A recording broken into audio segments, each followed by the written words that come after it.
ಇದರಲ್ಲಿ ಹಿಟ್ ಅಂದ್ರೆ ನಿಮ್ಗೆ ಉಪ್ಪಿಗಿಂತ ರುಚಿ ಎಲ್ಲ ಒಂದು ಬೇರೆ ತರ ಹೋಗಿತ್ತು. ಈ ಕಡೆಯಿಂದ ಎಲ್ಲ ಹಿಟ್ ಜೊತೆ ಇದು ಎಲ್ಲ ಮಧ್ಯದಲ್ಲಿ ಅಲ್ಲಿಗಿತ್ತು ಆಕ್ಚುಲಿ.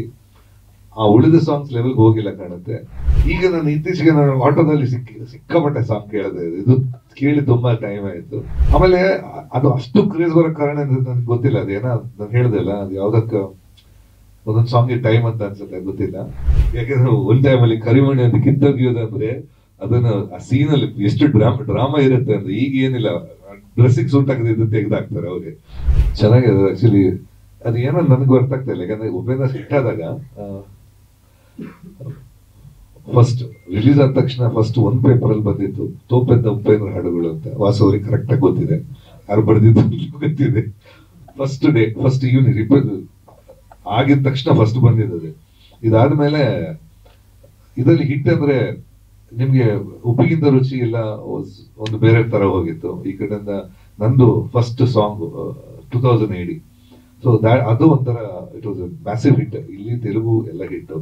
ಈ ಕಡೆಯಿಂದ ಬರಿವಳುನು ಸೂಪರ್ ಹಿಟ್ ಆಗಿತ್ತು. ಮಸ್ತ್ ಹುಡುಗಿ ಬಂದ. ಸೊ ಎಲ್ಲ ಹಿಟ್ ಜೊತೆ ಇದು ಎಲ್ಲ ಮಧ್ಯದಲ್ಲಿ ಅಲ್ಲಿಗಿತ್ತು ಆಕ್ಚುಲಿ. ಆ ಉಳಿದ ಸಾಂಗ್ಸ್ ಲೆವೆಲ್ ಹೋಗಿಲ್ಲ ಕಾಣುತ್ತೆ. Every dog has its day ಅಂತ ಹೇಳಿದ ತಕ್ಷಣ ಸಡನ್ ಅದೇನು ಈಗ ಟ್ರೆಂಡ್ ಆಗ್ತಾ ಇದೆ. ಒಂದು ಖುಷಿ ಅದೇ ಏನಂತ ಗೊತ್ತಿಲ್ಲ. ಆಮೇಲೆ ಮುಂಚೆ ಇದೇ ತರ ಅಂದ್ರೆ ನಾವು ಹೋಗುವಾಗ ಒಂದು ಪಿಕ್ಚರ್ ಒಂದು ಸಾಂಗ್ ಹಿಟ್ ಆಯ್ತು ಅಂದ ಕೂಡ್ಲೆ ನಮ್ಗೆ ಗಣೇಶ ಫೆಸ್ಟಿವಲ್ ಅಥವಾ ಕನ್ನಡ ರಾಜ್ಯೋತ್ಸವ, ಅಲ್ಲಲ್ಲಿ ವೇದಿಕೆ, ಅಲ್ಲಲ್ಲಿ ಸಾಂಗು, ಆಮೇಲೆ ಯಾವ್ದಾದ್ರು ಈ ಕಾರ್ ಫುಲ್ ಓಪನ್ ಮಾಡಿ ಫುಲ್ ಸೌಂಡ್ ಹಾಕಿದ್ರು ಆಟೋದಲ್ಲಿ. ಈಗ ನಾನು ಇತ್ತೀಚೆಗೆ ಆಟೋದಲ್ಲಿ ಸಿಕ್ಕಾಪಟ್ಟೆ ಸಾಂಗ್ ಕೇಳಿದೆ. ಇದು ಕೇಳಿ ತುಂಬಾ ಟೈಮ್ ಆಯ್ತು. ಸೊ ಅದೊಂದು ಆಮೇಲೆ ಅದು ಅಷ್ಟು ಕ್ರೇಜ್ ಬರೋ ಕಾರಣ ನನ್ಗೆ ಗೊತ್ತಿಲ್ಲ. ಅದೇನೋ ನಾನು ಹೇಳ್ದಲ್ಲ, ಅದು ಯಾವ್ದಕ್ಕ ಒಂದೊಂದು ಸಾಂಗ್ ಟೈಮ್ ಅಂತ ಅನ್ಸುತ್ತೆ, ಗೊತ್ತಿಲ್ಲ. ಯಾಕಂದ್ರೆ ನಮ್ಗೆ ನಂಬಕ್ಕಾಗಲ್ಲ. ಹೌದಾ, ಯಾವತ್ತೂ ಆಗಿದ್ ಸಾಂಗು ಬೇರೆ ಎಲ್ಲ. ಇತ್ತೀಚೆಗೆ ಸಾಂಗ್ ಒಂದು ರಿಲೀಸ್ ಮಾಡ್ಬೇಕಾದ್ರೆ ಇದಕ್ಕೆ ಖರ್ಚು ಎಷ್ಟು ಮಾಡ್ಬೇಕಂದ್ರೆ ಸಾಂಗ್ ಇಂದ ಜಾಸ್ತಿ ಪ್ರಮೋಷನ್ ಖರ್ಚು ಮಾಡ್ಬೇಕಾಗತ್ತೆ. ಇದು ಏನಿಲ್ಲದೆ ಓಡ್ತಾ ಇದೆ ಅಂದ್ರೆ ಓಕೆ, ಸಾಂಗ್ ಇನ್ಸ್ಟಂಟ್ ಆಗಿದೆ ಅಂತ ಅನ್ಸುತ್ತೆ. ಸಾಂಗ್ ಅಲ್ಲಿ ಕರಿಮಣಿಗೆ ವ್ಯಾಲ್ಯೂ ಇದೆಯನ್ನ.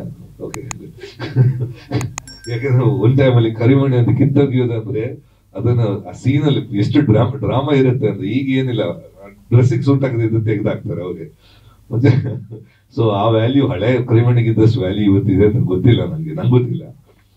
ಯಾಕಂದ್ರೆ ಈಗ ಎಲ್ಲ ಒಂದು 3-4 ಕರಿಮಣಿ ಇರುತ್ತೆ ಕಾಂಬಿನೇಷನ್ ಒಂದೊಂದು ಡ್ರೆಸ್ಸಿಗೆ ಅಂತ ಇರುತ್ತೆ. ಸೊ ಇಟ್ಸ್ ಬಿಕಮ್ ಆ ಫ್ಯಾಷನ್ ಬಿಟ್ಟು ಆ ಸೆಂಟಿಮೆಂಟ್. ಮುಂಚೆ ಎಲ್ಲ ಒಂದು ಕರಿಮಣಿ ಕಿತ್ತೋಗಿದಂದ್ರೆ ಅದು ಹೆವಿ ಡ್ರಾಮಾ ಇರುತ್ತೆ ಒಂದು ಪಿಕ್ಚರ್ ಅಲ್ಲಿ. ಹಂಗೆ ಅಂತ ಅದಕ್ಕೆ ಅಷ್ಟು ವ್ಯಾಲ್ಯೂ ಇತ್ತು. ಈಗ ಇದೆಯಾ ಗೊತ್ತಿಲ್ಲ ನನಗೆ, ಬಟ್ ಈಗ ಸಡನ್ ಕರಿಮಣಿಗೆ ವ್ಯಾಲ್ಯೂ ಬಂದಿದೆ. ರೀಲ್ಸ್ ಅಲ್ಲಿ ಕರಿಮಣಿ ಮಾಲೀಕರು ಯಾರೇ ಇದ್ರು ಸಹ ಒರಿಜಿನಲ್ ಮಾಲೀಕರು ನೀವೇ ಅಲ್ವಾ? ಎಷ್ಟು ಖುಷಿ ನಾನು ಹೆಂಡ್ತಿದ್ದು ಒಂದೇನ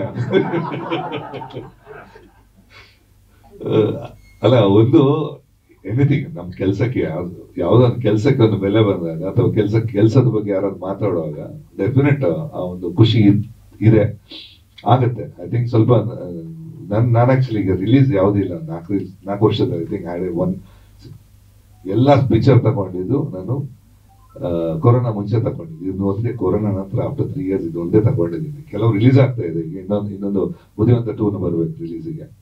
ಅದ್ರದ್ದು ಸಾಂಗ್ ರಿಲೀಸ್ ಆಗಿಲ್ಲ. ಅದೊಂದು ಪೆಂಡಿಂಗ್. ಅಂದ್ರೆ 4-5 ವರ್ಷ ಆಯ್ತು ಪಿಕ್ಚರ್ ಮಾಡಿ. ಸೊ ಈಗ ನನ್ನ ಲೆಕ್ಕದಲ್ಲಿ ನನಗೆ ಹೆಂಗಂದ್ರೆ ಖುಷಿ ಕೆಲಸ ಮಾಡೋಣ ಅಂತ. ನಂಬರ್ ಕೆಲಸ ಮಾಡೋದು ಮುಗಿತು, ಇನ್ನೆಷ್ಟು ನಂಬರ್ ಮಾಡಿ ಅಂತ ಪ್ರಯೋಜನ ಇಲ್ಲ. ಸೊ ಖುಷಿಗೆ ಮಾಡೋಣ ಅಂತ ಈ ತಂಡ ಒಂಥರ ಖುಷಿ ಇದೆ. ಸ್ವಲ್ಪ ಟಾರ್ಚರ್ ಕೊಡ್ತಾರೆ ಡೈರೆಕ್ಟರ್. ಯಾವುದು ಅಲ್ಲಲ್ಲ, ಆಕಾಶ್ ಈಗ ಆಕಾಶ್ ಬೇರೆಯವ್ರು ತಗೊಂಡಿದ್ದಾರೆ. ಬಟ್ ಆಕಾಶ್ ಅವರು ಆ ಟೈಮಲ್ಲಿ ರೆಕಾರ್ಡ್ ಪ್ರೈಸ್ ತಗೊಂಡಿದ್ರು.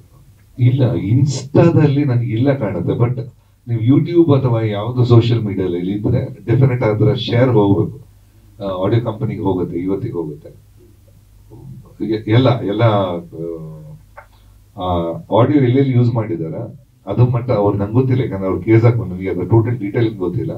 ಬಟ್ ಸೂ ಮಾಡಿದ್ರೆ ಡೆಫಿನೆಟ್ ಆಗಿ ಅವ್ರಿಗೆ ಬರಲೇಬೇಕಾ, ಶೇರ್ ಬರಬೇಕು. ಯಾಕಂದ್ರೆ ದಟ್ಸ್ ಅ ರೆಗ್ಯುಲರ್ ಕಾಪಿರೈಟ್ ಲಾ. ಅಲ್ಲ, ಇನ್ಸ್ಟಾ ಬರ್ದಿದ್ರು. ಇನ್ಸ್ಟಾದಲ್ಲಿ ಕಾಪಿರೈಟ್ ಅಂತ ಬರಲ್ಲ. ಯಾಕಂದ್ರೆ ಒರಿಜಿನಲ್ ಓನರ್ಸ್ ಅಂತ ಇರುತ್ತೆ. ಈಗ ಈ ಸಾಂಗು ಯಾರಿಗೋ ದುಡ್ಡು ಹೋಗ್ತಾ ಇರುತ್ತೆ, ಅದನ್ನ ಫಸ್ಟ್ ಹಾಕಿದವನಿಗೆ ಹೋಗುತ್ತೆ. ಸೊ ಇದೆ ಅಂದ್ರೆ ಪೇಮೆಂಟ್ಸ್ ಅದರಲ್ಲಿ ಇರುತ್ತೆ, ಇನ್ಸ್ಟಾದಲ್ಲಿ ಫೇಸ್ಬುಕ್ಸ್ ಅಲ್ಲಿ ಇರುತ್ತೆ. ಬಟ್ ಯಾರು ಒರಿಜಿನಲ್ ಓನರ್ ಅಂತ ಅದನ್ನ ಕ್ಲೇಮ್ ಮಾಡಿದ್ರೆ ಮಾತ್ರ ಹೋಗೋದು, ಇಲ್ಲ ಅವರಿಗೆ ಒರಿಜಿನಲ್ ಓನರ್ ಸಿಗಲ್ಲ.